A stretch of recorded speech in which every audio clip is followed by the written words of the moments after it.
tugeze aho yitwa Bruce Melody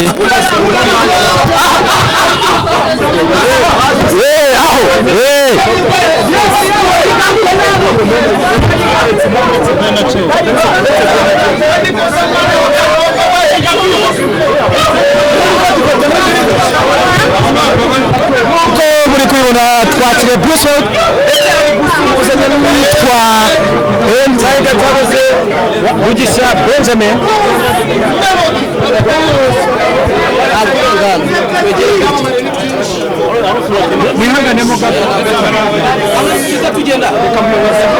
ibi ubwabyo biba bifite ubusobanuro bwabyo nk'uko muri kubibona ishusho nuribona ari zigizage ntugire ngo ni ishusho ribi ariko aha turi kumwe na Melody turi kumwe na MD wa Airtel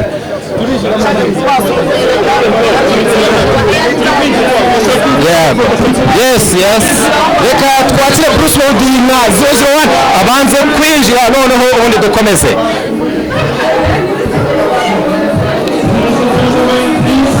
murabona coordinator TV show ndetse na Q-Nation twinjira mbere uwo yitwa Melody abyinjira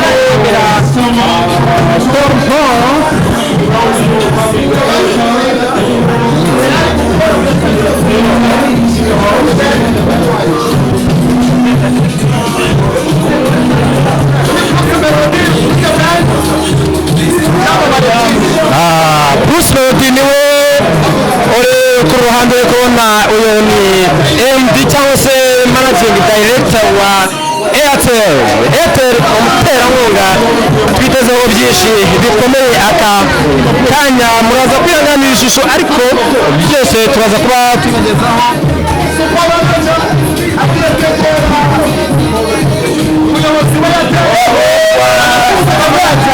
uyu munota witwa super manager akaba ari kumwe na managing director cyangwa se umuyobozi wa MTN nk'uko mubibona ari kumutsa cyangwa se kumusuhuza uyu akaba ari itahi wacu Bruce Melody hano hakaba hari abanyamakuru benshi bagiye batandukanye uyu yitwa Muyoboke Alex yagiye afasha abantu benshi bagiye batandukanye uyu munota nawe akaba ari mu baraha reka tugaruke aha kuri Bruce Melody reka noneho dukurikire uko bigiye kugenda byose yego Mirwe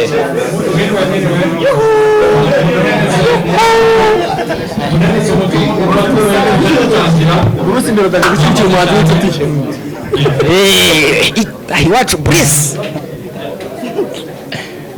twaje kureba Bruce Melody n'inshuti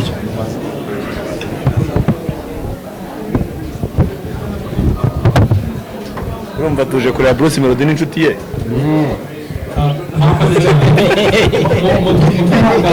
twatinze ariko tugiye gutangira iminota mike tugiye gutangira hano muri iyi nzu dufite umuyobozi mukuru wacu imbere ya kamera ariko abantu bakamera imbere ya kamera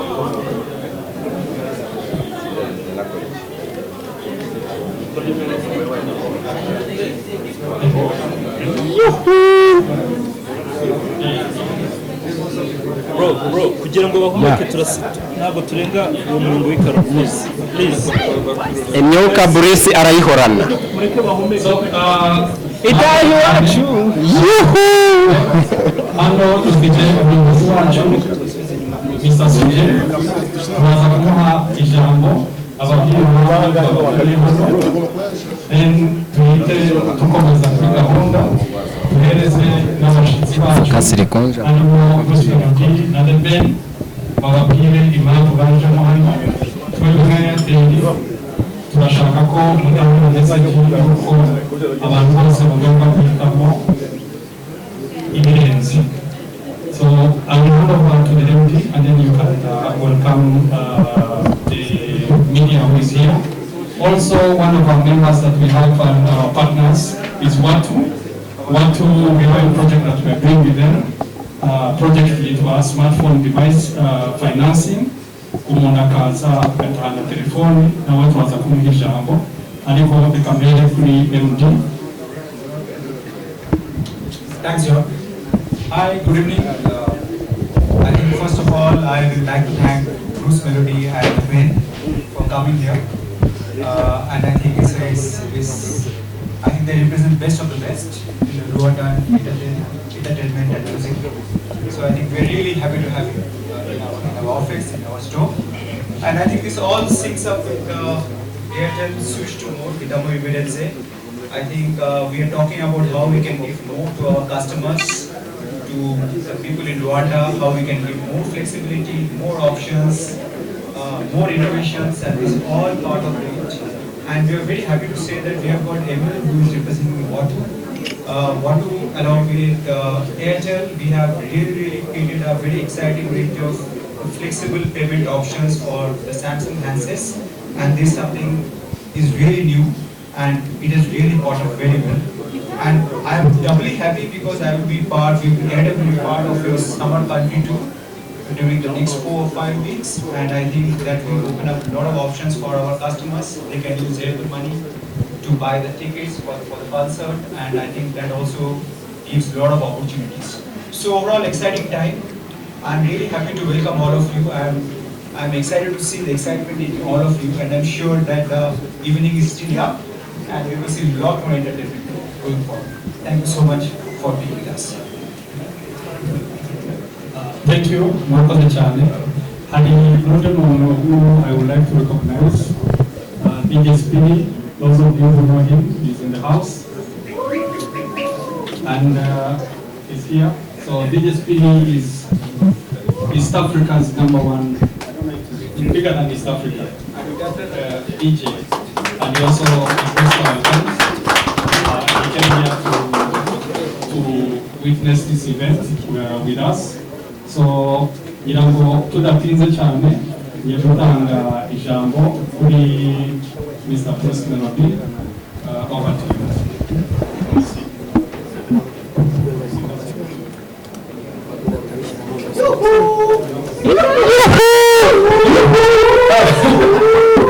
Murakoze cyane.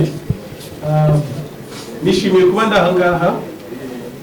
Nanishimiye ko namwe muhari mwakoze kuza na Airtel yakoze cyane kudutumira no kutwakira. Officially Airtel ni umwe mu bafatanyabikorwa tugiye kugendana mu gikorwa twatangiye cya tour izenguruka igihugu, Summer Country Tour. Ni ibintu byiza cyane byo kwishimira, ariko baritegereje babona ntabwo bihagije, baravuga ngo reka Bruce Melody tumugire na brand ambassador wa Airtel. Rero nishimiye kuba mushyashya 001.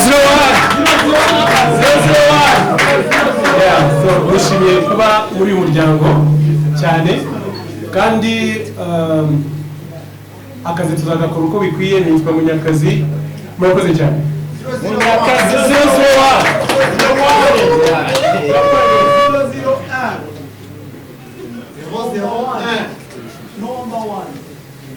Murakoze cyane. Tugiye guhereza na The Ben ijambo.